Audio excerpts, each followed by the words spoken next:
80,000 litre ಹಾಲನ್ನು ಸರಬರಾಜು ಮಾಡ್ತಾ ಇದೆ. ಈ ಸಿದ್ದರಾಮಯ್ಯ ಸರ್ಕಾರ ಮತ್ತು ನಮ್ಮ ವೆಂಕಟೇಶಣ್ಣವರು ಪಶುಸಂಗೋಪನಾ ಸಚಿವರಾದ್ಮೇಲೆ ಒಂದು ಸಮೀಕ್ಷೆ ಮಾಡಿಸ್ತಾರೆ. ಕರ್ನಾಟಕಾದ್ಯಂತ ಒಂದು ಸಮೀಕ್ಷೆ ಮಾಡಿಸ್ತಾರೆ. ಈ ರೈತರು ಕೊಡ್ತಾ ಇರೋ ಹಾಲಿನ ದರ ಏನು ಪ್ರಯೋಜನ ಆಗಲ್ಲ.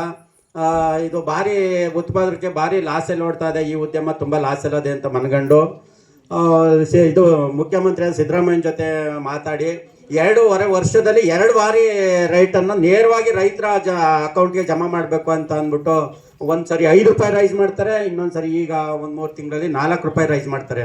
ಅದು ನೇರವಾಗಿ ರೈತರ ಅಕೌಂಟ್ಗೆ ಜಮಾ ಆಗೋ ರೀತಿ ಅವರು ಎಲ್ಲ ಒಕ್ಕೂಟದ MDಗಳನ್ನು ಕರೆದು ಡಿಸ್ಕಸ್ ಮಾಡಿ ಯಾವುದೇ ರೀತಿಯ ಇದರಲ್ಲಿ ಲೋಪದೋಷ ಆಗ್ದಂಗೆ ನೇರವಾಗಿ ರೈತರ ಅಕೌಂಟ್ಗೆ ಹೋಗ್ಬೇಕು ಅನ್ನೋದನ್ನು ಒಂದು ಆದೇಶ ಹೊರಡಿಸ್ತಾರೆ.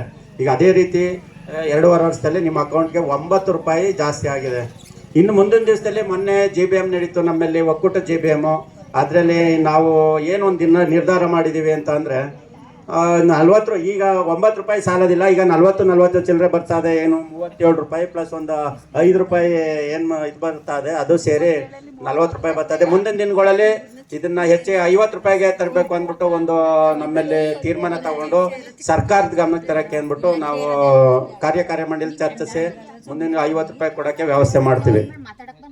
ಆಮೇಲೆ ಈಗ ಮಹಿಳಾ ಸಂಖ್ಯೆ ಕೆಲವು ಇದು ಲೋನ್ ವ್ಯವಸ್ಥೆಗಳಿದ್ದಾವೆ. ಸ್ಟೆಪ್ ಸಂಘ ಅಂತ ತಗೊಂಡು 6 ಲಕ್ಷ ರೂಪಾಯಿವರೆಗೆ ನಿಮಗೆ ಲೋನ್ ಕೊಡೋಕೆ ವ್ಯವಸ್ಥೆ ಇದೆ. ಬಡ್ಡಿ ರಹಿತ ಸಾಲ ಒಬ್ಬೊಬ್ಬರಿಗೆ 45,000 50,000 ಬರುತ್ತೆ. ಅದನ್ನು ನಮ್ಮ ಸೂಪರ್ವೈಸರ್ಗೆ ಹೇಳ್ತೀನಿ, ಅದನ್ನ ಈ ಸ್ಟೆಪ್ ಸಂಘ ಮುಂದಿನ ದಿನಗಳಲ್ಲಿ ಸೆಲೆಕ್ಟ್ ಮಾಡಿಕೊಂಡು ನೀವು ಕೊಡೋ ವ್ಯವಸ್ಥೆ ಮಾಡಿ. ಅದು ಹಾಲು ಆಗ್ತಾ ಇರಬೇಕು, ಇಲ್ಲಿ ಶೇರ್ದಾರ ಆಗಿರ್ಬೇಕು. ಅವರು ಬೇರೆಯವ್ರಿಗೆಲ್ಲ ಕೊಡೋಕ್ಕೆ ಬರೋಲ್ಲ.